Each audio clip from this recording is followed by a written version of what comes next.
Mesdames et messieurs, bonsoir et bienvenue à cette grande édition d'information sur la télévision Labari. Débutons ce journal par cette brève rencontre ce matin entre le gouvernement et l'Union des scolaires nigériens USN relativement à la crise scolaire et universitaire. C'était à la primature. L'USN a posé 3 préalables avant l'ouverture des négociations: la libération de tous les élèves et étudiants arrêtés, la prise en charge de tous les blessés et la reprogrammation des examens boycottés et la programmation de tous les élèves ayant raté les épreuves sportives du BPC. Les 2 parties se sont retirées de la salle. Le rendez-vous est donné à 16h30 selon le secrétaire général de l'USN, Eder Al-Gabid.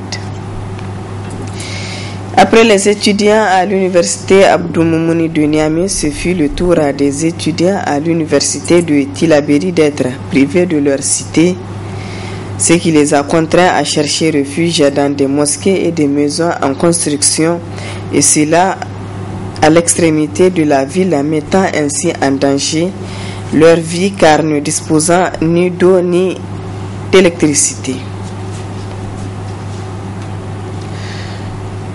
Lancement ce matin de l'enceinte du stade municipal des épreuves sportives du BPC.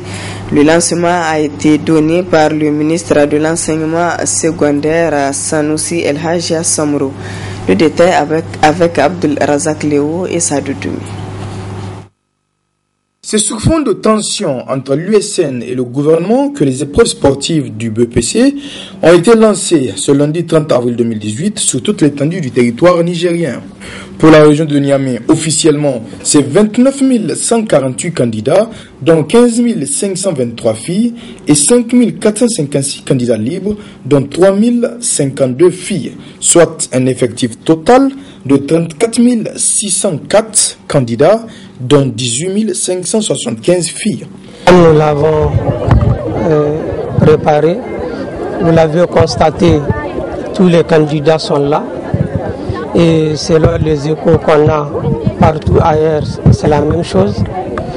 Et je dirais que le gouvernement, dans sa lancée, comme on l'a déjà dit, a décidé de tenir tous les examens aux dates prévues. Donc la date du 30, c'est-à-dire aujourd'hui pour les brevets sportifs. Les épreuves écrites du BPC sont maintenues aux dates initialement prévues. La date du 26 juin pour les épreuves écrites du BPC. Cette année, au niveau national, nous avons 150 637 candidats, dont 66 403 filles, donc pour un taux de 44%. Des candidats qui sont répartis dans 497 centres d'examen.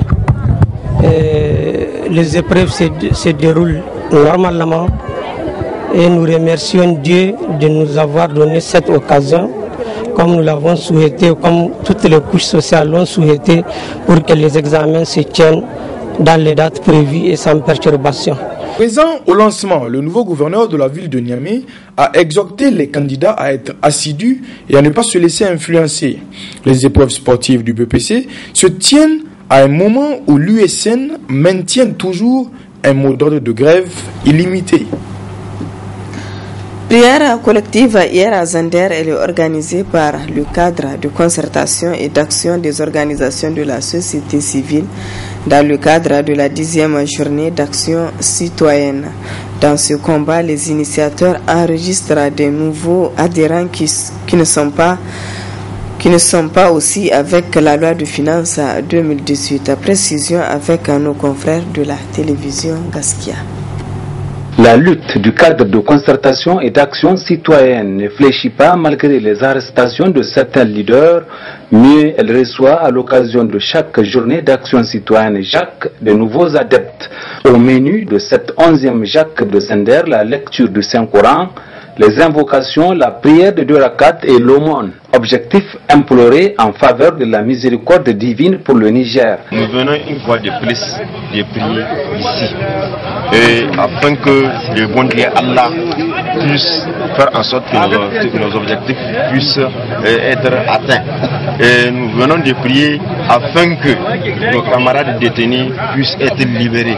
Nous venons de prier afin que Dieu Allah puisse faire en sorte que la paix et l'amour soient dans notre communauté nigérienne.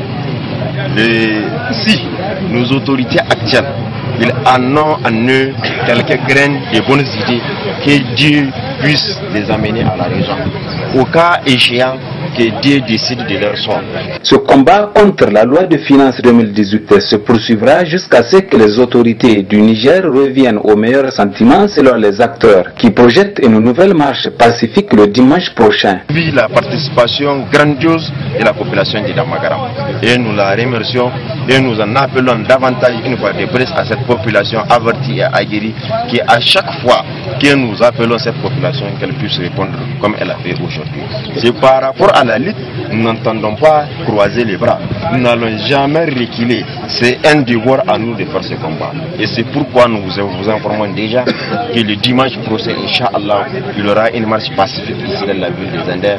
Donc, le fond de rassemblement, ce n'est pas comme vous le connaissez entièrement, mais plutôt cette fois-ci, c'est à la devanture du marché d'Oli. Nous allons prendre l'itinéraire qui va passer, qui va aller de Kassodoli, comment on appelle ça, au dispensaire, au carrefour Konarahama, et puis on va venir, Inch'Allah, à la devanture du stade. Désormais, dans ce combat, il faut aussi noter la présence et l'engagement des propriétaires terriens expropriés lors de la construction de l'usine de la Soraz, qui décident de participer au combat à cause surtout de l'arrestation des principaux acteurs qui défendent leur cause, à savoir Sadat Ilia Damalam et Maître Lirwan Abdurrahman. Je vous donne lecture de ce communiqué de presse du RSV Nima, le Rassemblement pour un Sahel vert. Le RSV Nima exhorte le gouvernement à libérer immédiatement tous les leaders, dirigeants et sympathisants des organisations de la société civile et des associations scolaires arrêtés pour faire de manifestations et l'ouverture sans condition d'un dialogue franc avec les partenaires sociaux en vue de restaurer la paix sociale et la quiétude dans notre pays.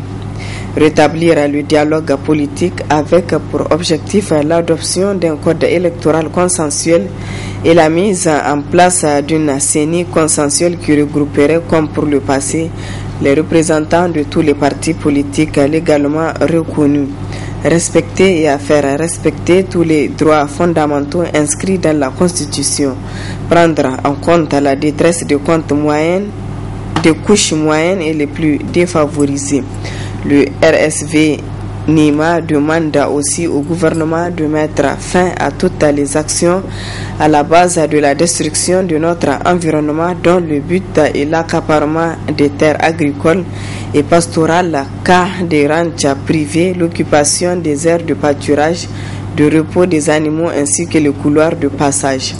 Enfin, le RSV Nima lance un appel au président de la République pour qu'il prenne des initiatives salutaires pendant qu'il est encore temps afin de remettre le pays sur les rails. C'était là un communiqué de presse du RSV Nima, parti vert signé par son président Adamou Garba. Le département de Baleara abrite une session de formation sur l'approche pédagogique pour les situations APS. Une formation à l'intention de 31 directeurs d'école pour renforcer leurs capacités sur cette thématique. Le compte rendu. Dans le cadre de la mise en œuvre du projet d'appui à la diversification de l'offre éducative PADOE financé par l'ONG Aide et Action, à travers l'ONG RUCAC, une trentaine de directeurs d'école du département de Baleara et Filengue sont en formation de 5 jours à Baleara sur le thème approche d'apprentissage par les situations APS. Le représentant du maire de Baleara, très réjoui de l'organisation de cette formation, a demandé aux participants d'être assidus.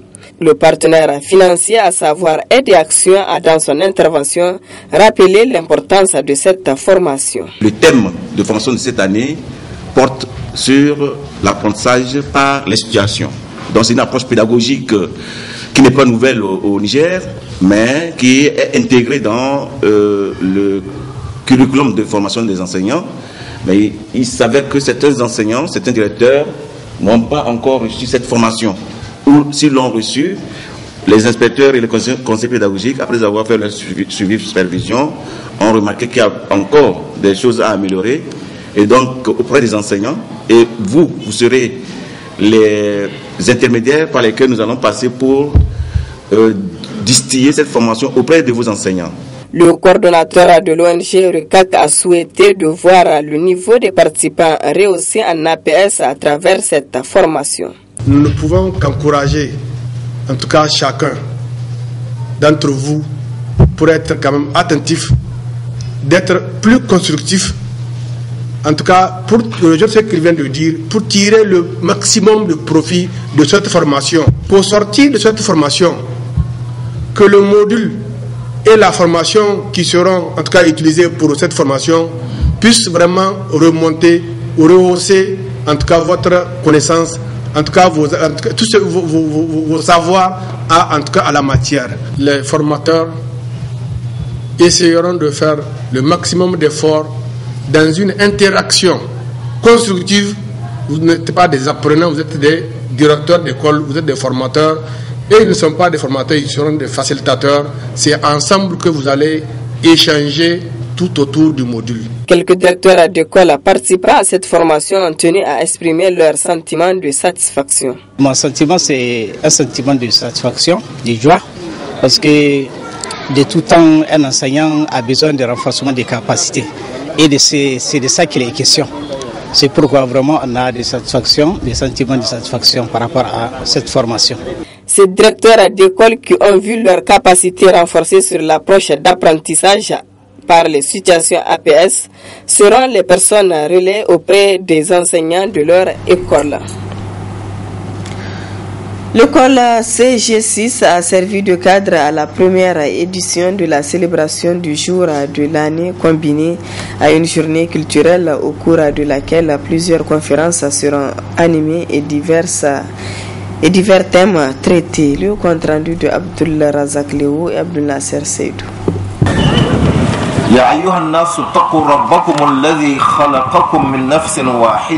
Cette activité, la première du genre, le CS Yentala, est organisée par les élèves du club des jeunes musulmans du DCS en collaboration avec le CG Yentala. C'est la première édition au sein de cette école, mais quand même c'est des activités que nous organisons dans presque toutes les écoles de la région de Niamey. Donc il y a beaucoup d'écoles qui font ça. Et nous faisons ces activités, c'est dans le cadre de pouvoir sensibiliser les élèves par rapport à beaucoup d'aspects. Donc si vous avez remarqué, le premier thème que nous avons décidé d'exposer est intitulé La jeunesse et sexualité. Pourquoi ce thème-là? Parce que si vous regardez au sein de nos écoles, il y a vraiment un mauvais comportement que les élèves sont en train d'adopter. Si vous regardez de nos jours, ces derniers temps, il y a vraiment un problème qui est des crises que les filles sont en train de faire au sein des écoles. Donc nous avons fait appel à un conférencier afin de pouvoir venir expliquer, éclaircir qu'est-ce qui est à la base de ça. Ceux qui n'ont pas ça, comment pouvoir se préserver davantage pour ne pas en avoir les possessions des gains. Et ceux qui ont ça, quels conseils il va les octroyer. Donc vous voyez, donc c'est vraiment dans le cadre de sensibiliser les élèves sur beaucoup d'aspects, raison pour laquelle nous faisons ces activités-là au sein des écoles. Au programme, des conférences et sensibilisations sur plusieurs thèmes. L'occasion pour les organisateurs de lancer également un appel aux parents d'élèves. Le rappel que j'ai vraiment pour les parents d'élèves, c'est vraiment de pouvoir nous aider à pouvoir vraiment faire ces genres d'activités au sein des écoles. Parce que si vous regardez dans presque les enfants, ou bien si je peux le dire, les élèves, ils passent presque toute la journée à l'école, de 8h jusqu'à vraiment 13h ou 23h30. Donc de nous accompagner vraiment dans ces genres d'activités afin que même lorsque la personne sera à l'école, à pouvoir savoir qu'est-ce qui lui a amené et qu'est-ce qu'elle doit faire. Donc vraiment de nous appuyer aussi les élèves, l'appel que j'ai vraiment c'est de vraiment venir, on va faire ces activités là ensemble. Pourquoi nous faisons, c'est dans le cadre d'avoir vraiment des super cadres dans le futur. Plusieurs autres activités sont prévues et seront organisées par ces élèves, dont entre autres des dons de sang à l'hôpital, des visites au cimetière, mais aussi des aides aux nécessiteux. Le bureau régional du MPN Kishinkasa de Niamey a rendu publique une déclaration cet après-midi au siège de la coordination. Motif apporter son soutien au bureau politique national et au président du parti Ibrahim Yacouba suite au retrait du parti de la mouvance au pouvoir. Le compte rendu de Hassan Saleh Mustafa et Sadou Toumi.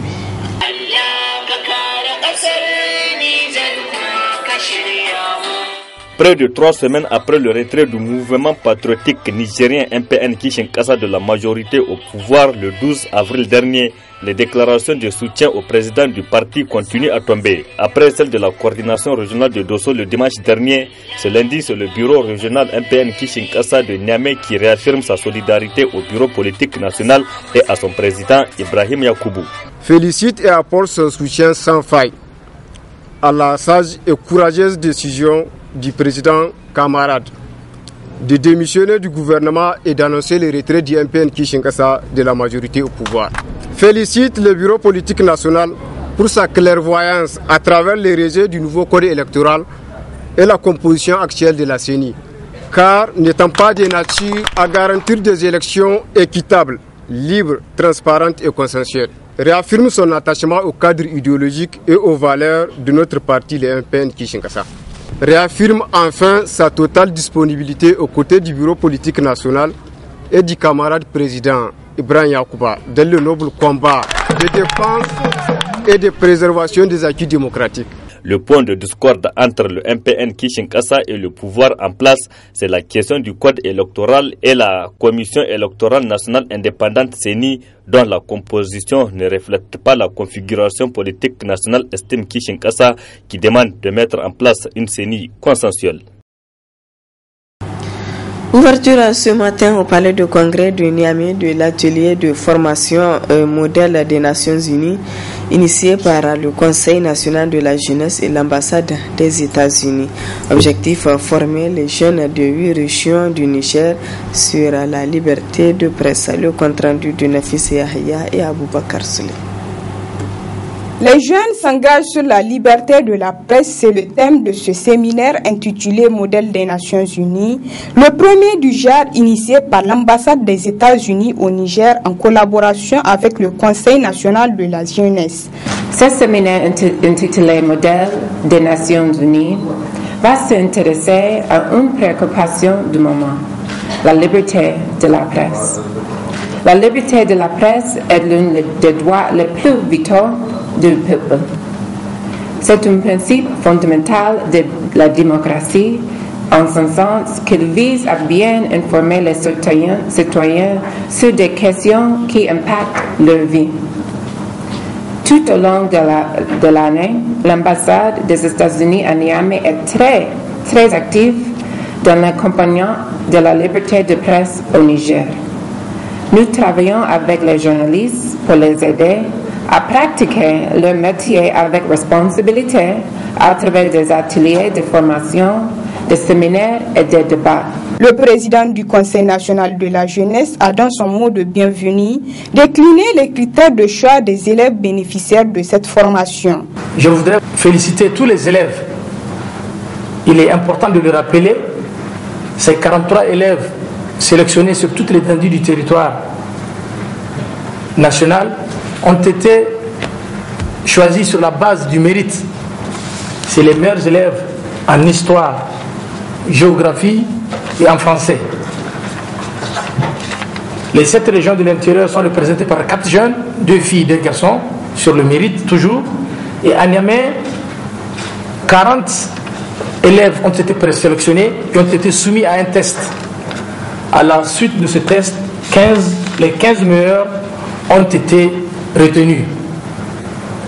C'est pour nous une façon d'encourager le mérite, de promouvoir en tout cas les plus méritants, quelle que soit leur origine, quelle que soit leur classe sociale.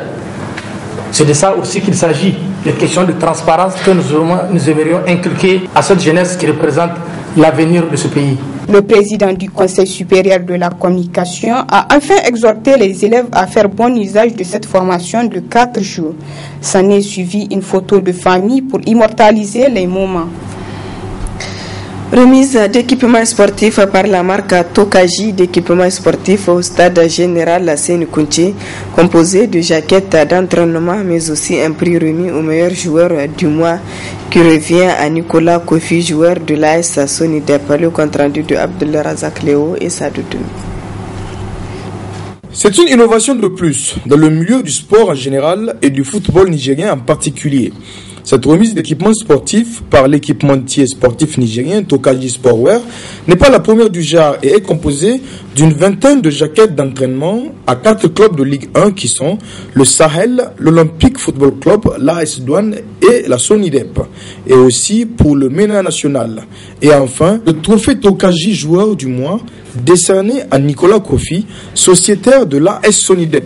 Nous avons, en collaboration avec les partenaires du foot et les footballeurs eux-mêmes, instauré une récompense pour un peu booster le championnat national de football de division 1 et aussi pour booster les joueurs. C'est pour cela que nous avons institué donc cette remise de trophée au meilleur joueur du mois. Et en même temps, cette cérémonie est couplée avec la remise de dons. Comme vous le voyez ici, c'est des jaquettes d'entraînement que nous allons remettre à certains clubs de la capitale. Donc ce n'est qu'un début, c'est une première partie. Inch'Allah, tous les clubs vont recevoir, que ce soit les clubs d'ici ou de l'intérieur du pays, les clubs de première division, chaque club va recevoir, Inch'Allah. Donc là, nous sommes aujourd'hui là pour remettre à 4 clubs et à l'équipe nationale de football, le MENA national. C'est un trophée qui va continuer tous les mois. Tous les mois, il est composé du trophée que vous voyez là, des maillots Tokaji que nous avons fait avec le Terra du Niger que vous connaissez, parce qu'on voudrait que ça reste comme nigérien.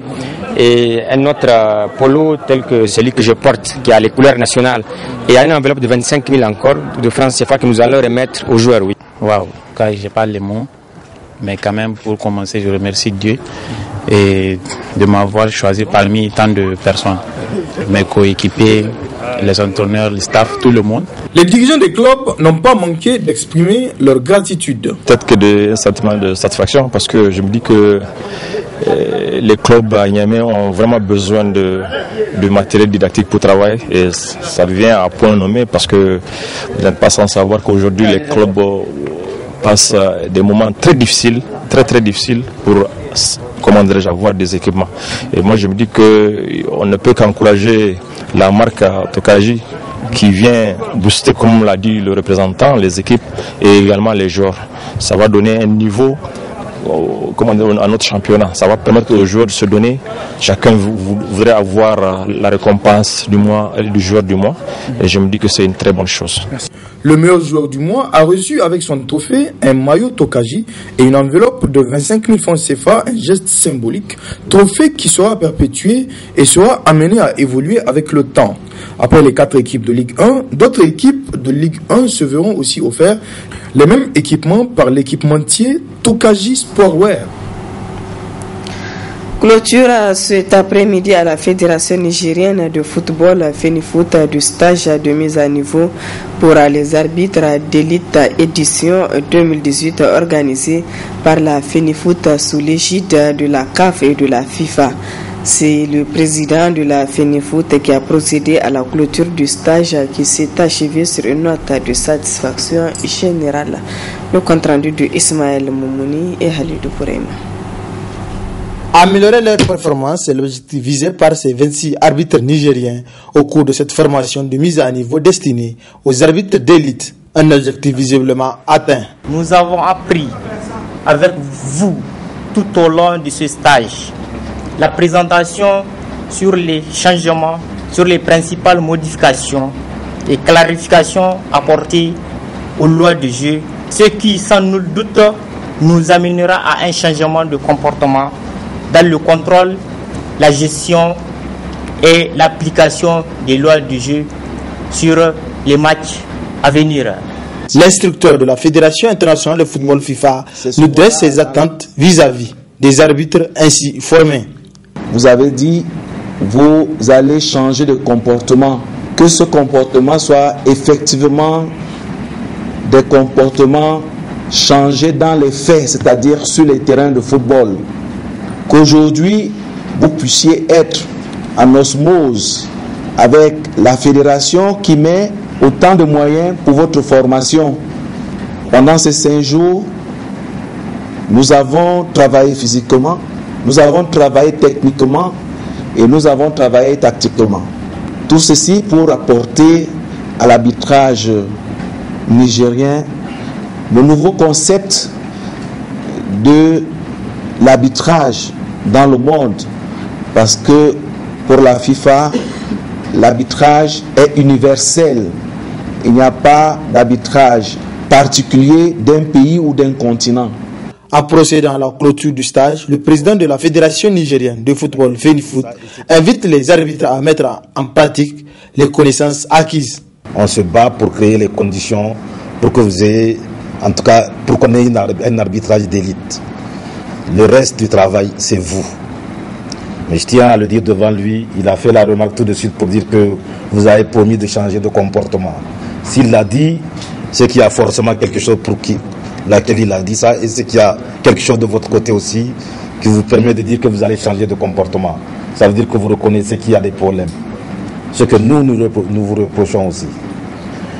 On a beau faire du football, si on n'a pas un arbitrage de qualité, particulier d'un pays ou d'un continent. En procédant à la clôture du stage, le président de la Fédération nigérienne de football, FENIFOOT, invite les arbitres à mettre en pratique les connaissances acquises. On se bat pour créer les conditions pour que vous ayez, en tout cas, pour qu'on ait un arbitrage d'élite. Le reste du travail, c'est vous. Mais je tiens à le dire devant lui, il a fait la remarque tout de suite pour dire que vous avez promis de changer de comportement. S'il l'a dit, c'est qu'il y a forcément quelque chose pour laquelle il a dit ça, et c'est qu'il y a quelque chose de votre côté aussi qui vous permet de dire que vous allez changer de comportement. Ça veut dire que vous reconnaissez qu'il y a des problèmes. Ce que nous vous reprochons aussi. On a beau faire du football, si on n'a pas un arbitrage de qualité, comme il l'a dit tout de suite, le travail partira toujours à l'eau. Les problèmes qu'on a dans les championnats, dans les compétitions, partent toujours de l'arbitrage. D'où l'importance de la qualité de l'arbitrage. On ne cessera de vous le répéter. Votre comportement là doit être un comportement exempt de tout reproche. Nous sommes des êtres humains. Nous commettons toujours des erreurs, mais il y a un minimum à faire de votre côté. C'est sur une note de satisfaction générale, et c'est là à travers une photo de famille pour immortaliser l'événement qu'a pris fin ce stage MA à l'intention des arbitres d'élite qui a ainsi duré pendant 5 jours. Nous venons de l'apprendre à Zender, le gouverneur vient d'interdire toutes les manifestations prévues demain 1er mai pour la fête des travailleurs. Donc il n'y aura pas de défilé des centrales syndicales de Zender. La décision est tombée cet après-midi. Il aurait été alerté que parmi les centrales syndicales de Zender, certaines sont en train d'organiser avec une mauvaise intention l'activité prévue à l'occasion de la fête internationale des travailleurs, notamment une lecture complète du Saint-Coran dans l'enceinte de la mosquée Laoul Bala de Zender.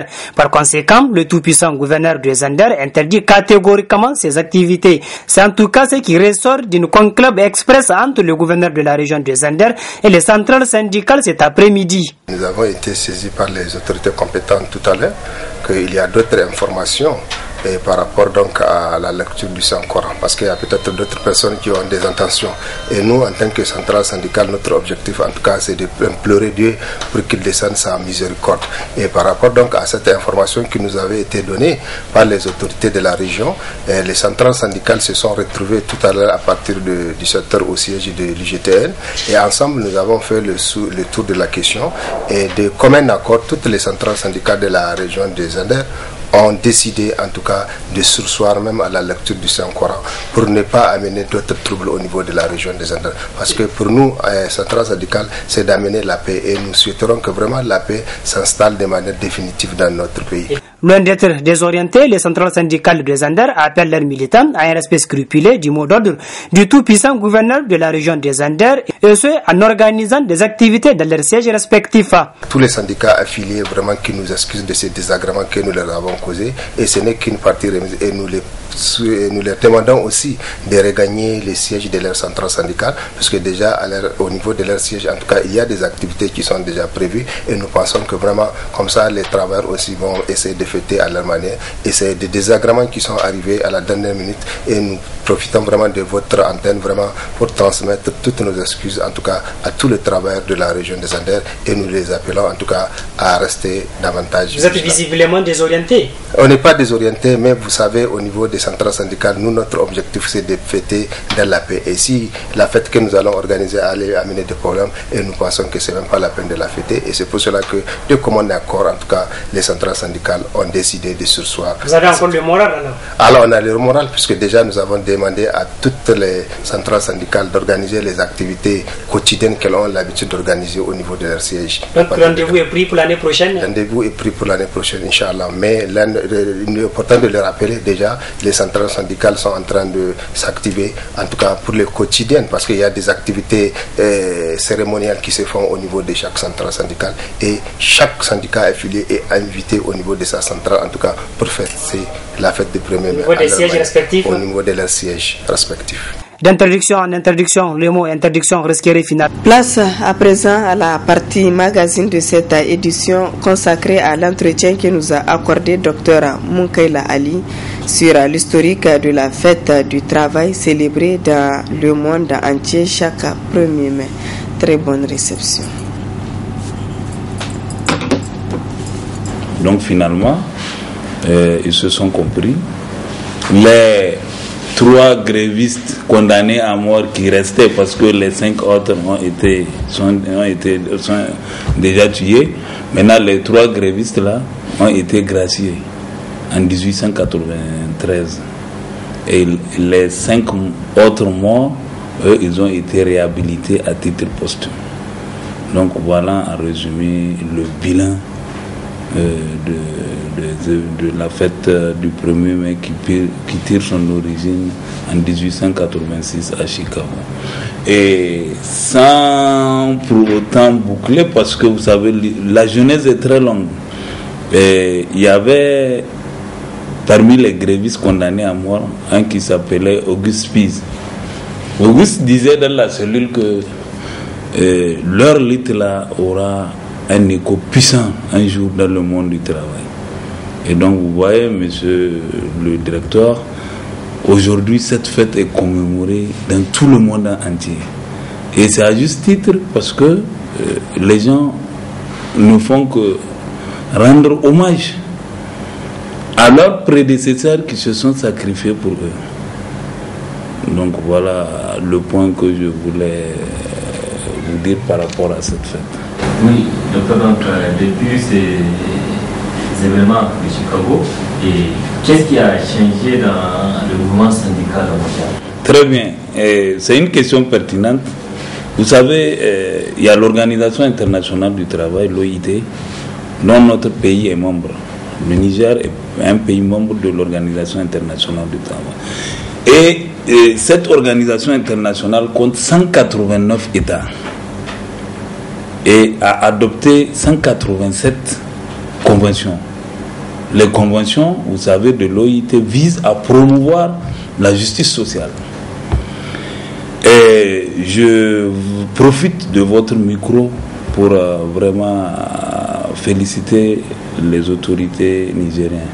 L'État nigérien a vraiment fait preuve de disponibilité et d'engagement dans le cadre de l'amélioration des conditions de travail de ces salariés. Vous constatez sur l'ensemble des conventions, le Niger a ratifié 38 conventions de l'OIT, de l'Organisation internationale du travail. Et je vous dis, c'est le meilleur score de la sous-région, d'ailleurs de la plupart des pays membres. Les 38 conventions dont je parlais, il y a effectivement 29 conventions techniques. 29 conventions techniques. Il y a une convention de gouvernance et il y a 8 conventions fondamentales.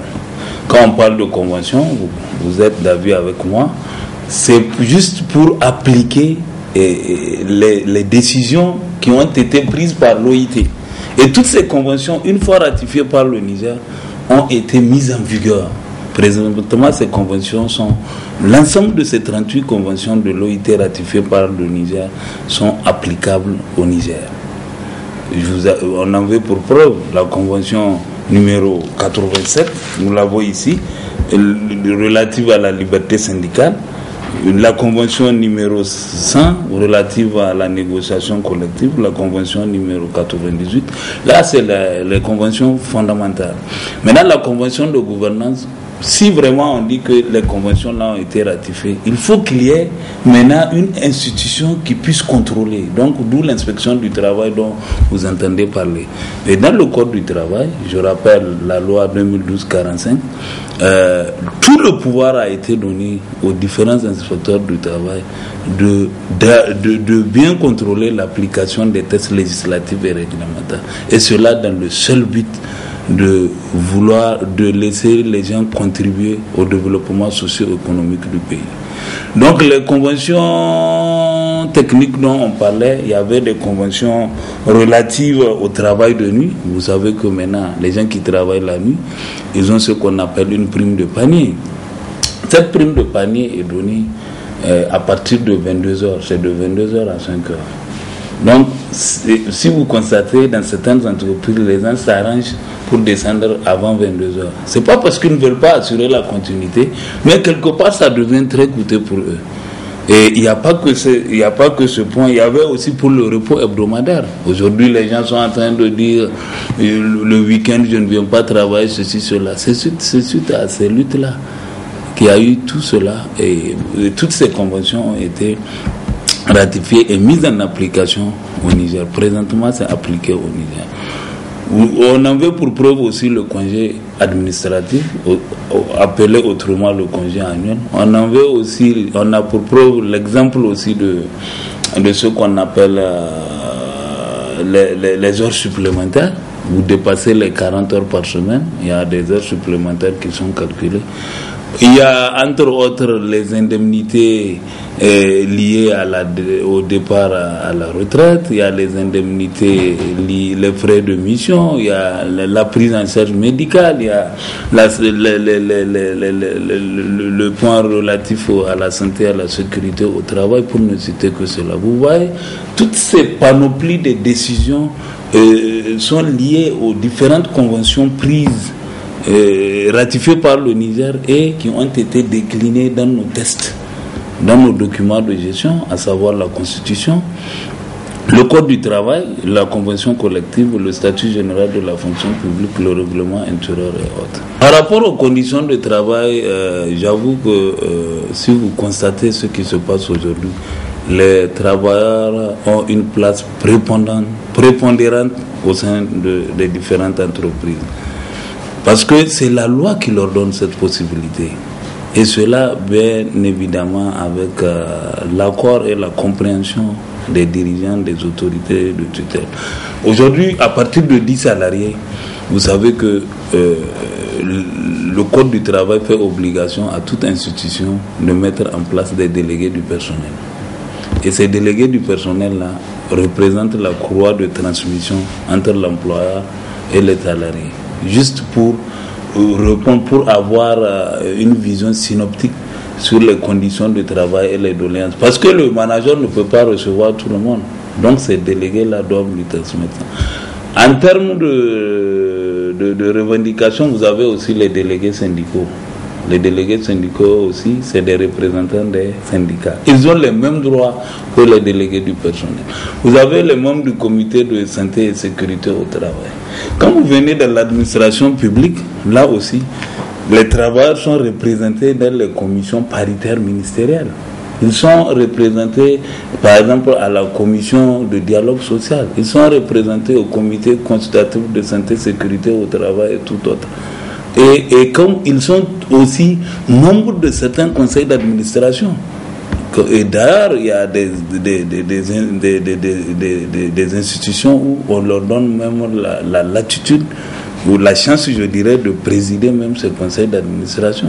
Quand vous prenez, par exemple, actuellement au Niger, vous prenez le cas de la CNSS, le président du conseil d'administration, je pense bien c'est un représentant des travailleurs. Donc, ils sont bien écoutés et ils sont aussi impliqués dans la prise de décision. Vous prenez dans les institutions de l'État, de la République, vous allez au CESOP par exemple, les travailleurs sont valablement représentés. Et pour ne citer que cela, il y a d'autres institutions aussi. Donc, ce qu'on veut, c'est la collaboration. La collaboration, c'est ça qui amène l'amélioration des conditions de vie et de travail. Si les employés se sentent impliqués, donc on peut parler de bonne collaboration. Tout métier, ou bien toute profession, ça s'apprend. Au Niger, on a encore en mémoire nos vaillants syndicalistes qui ont fait preuve de maturité professionnelle. Et j'exhorte ceux qui sont là de comprendre une chose. C'est militer syndicalement doit se subordonner d'abord à une profession. Il faut qu'on soit travailleur pour pouvoir être syndicaliste. Donc, quand on parle en ces termes, il faut qu'il y ait une entreprise, une institution pour parler de syndicalisme. J'avoue, j'accorde du prix et je respecte les syndicalistes, mais dans les faits, on trouve des cas un peu particuliers et surprenants. Donc, mes conseils, c'est quoi? C'est de travailler ensemble et d'être à l'écoute des employeurs. Parce que dès que l'entreprise survit, il y a la collaboration. Il y a l'employeur est là et les syndicalistes aussi sont là.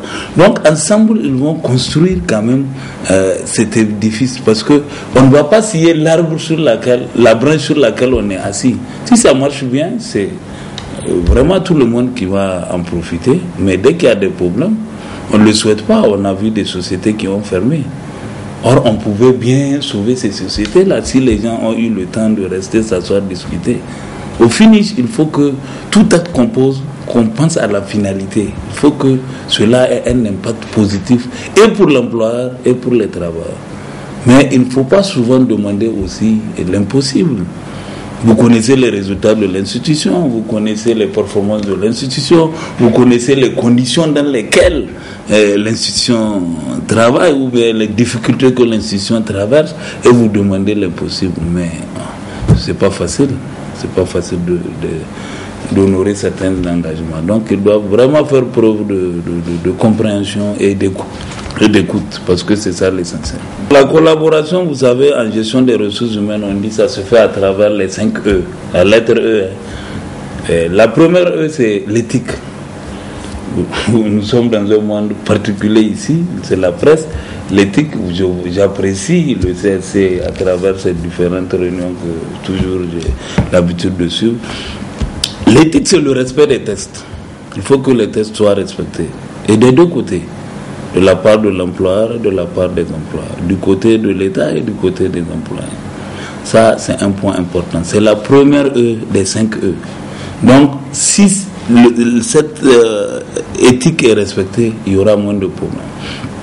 La deuxième E, c'est l'équité.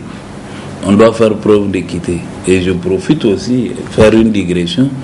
J'ai appris, dans le Saint-Coran même, il a été dit qu'aucun peuple ne peut prospérer dans l'ignorance et dans l'injustice. C'est pas possible. Donc quand on dit l'ignorance et dans l'injustice, l'injustice veut dire le manque d'équité. Donc s'il y a un manque d'équité, ça veut dire qu'on ne peut pas gérer, on ne peut pas collaborer. La troisième, c'est l'écoute. Il faut qu'on ait le courage, l'audace de s'asseoir, s'écouter. Parce que tout conflit, au finish, se règle autour d'une table. Tout ce qui ne se règle pas par le dialogue ne saurait se régler par les armes. Là, je dirais même, on doit quand même insérer même des modules de formation jusqu'au niveau primaire. J'ai beau apprécier les cours d'instruction civique qui aujourd'hui, je ne sais pas si vraiment c'est viable comme auparavant. On doit revoir le programme.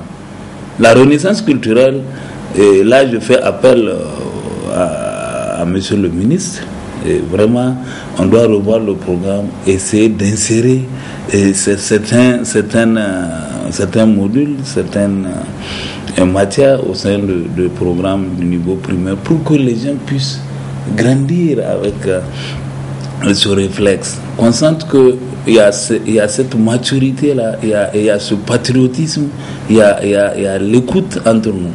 Maintenant, la quatrième, c'est l'employabilité.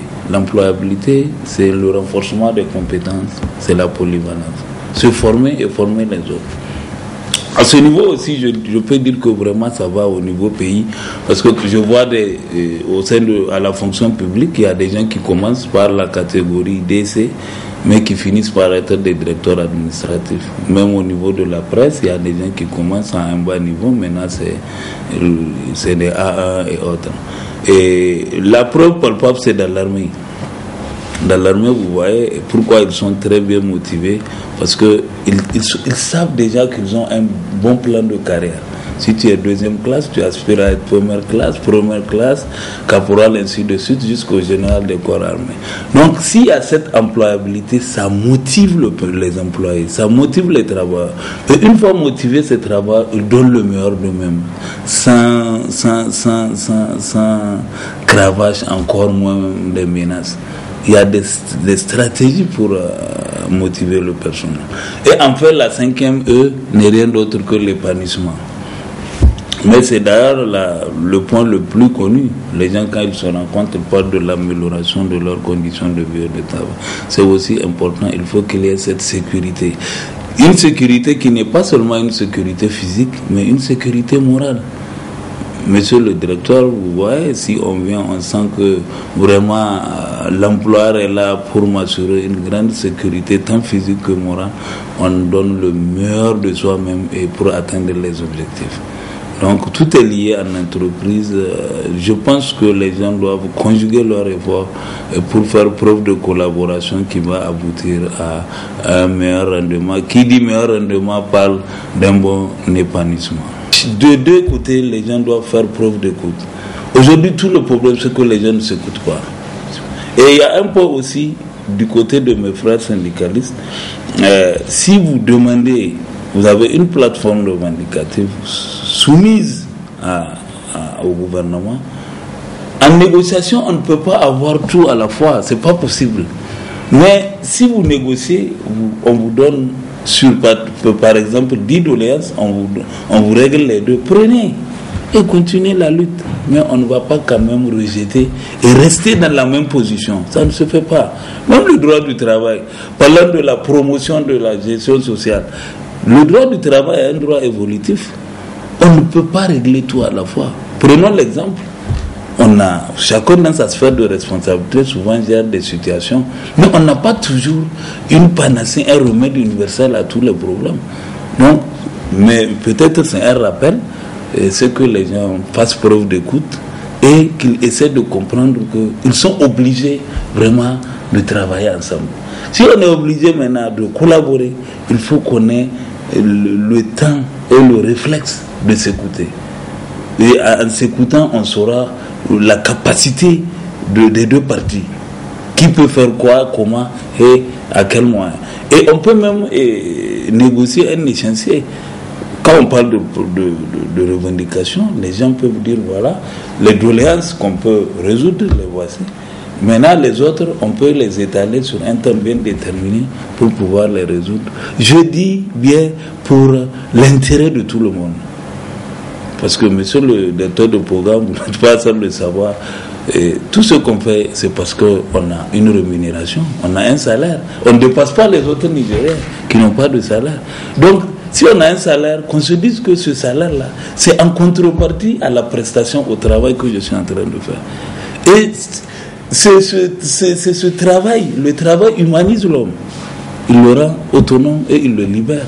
C'est avec les revenus de ce travail que j'arrive quand même à me réaliser. Donc je dois bien faire mon travail et le faire très bien pour que peut-être ça puisse évoluer et espérer même à une augmentation de salaire ou à d'autres avantages. La rémunération n'est pas toujours financière. Il y a d'autres, les périphéries de rémunération. Vous voyez maintenant, il y a des sociétés même qui construisent des logements sociaux. Vous voyez, un travail, son rêve, c'est quoi? C'est d'avoir un toit. Du point de vue religieux, il y a des sociétés, elles sont nombreuses aujourd'hui, jusqu'au niveau du gouvernement, qui amènent leurs travailleurs à la Mecque. Qu'est-ce qu'on cherche? Après ce bas monde-là, on espère quand même aussi être heureux dans l'au-delà. Et quand on dit pèlerinage à la Mecque pour les musulmans, à Lourdes et autres pour les chrétiens, là c'est un autre investissement encore.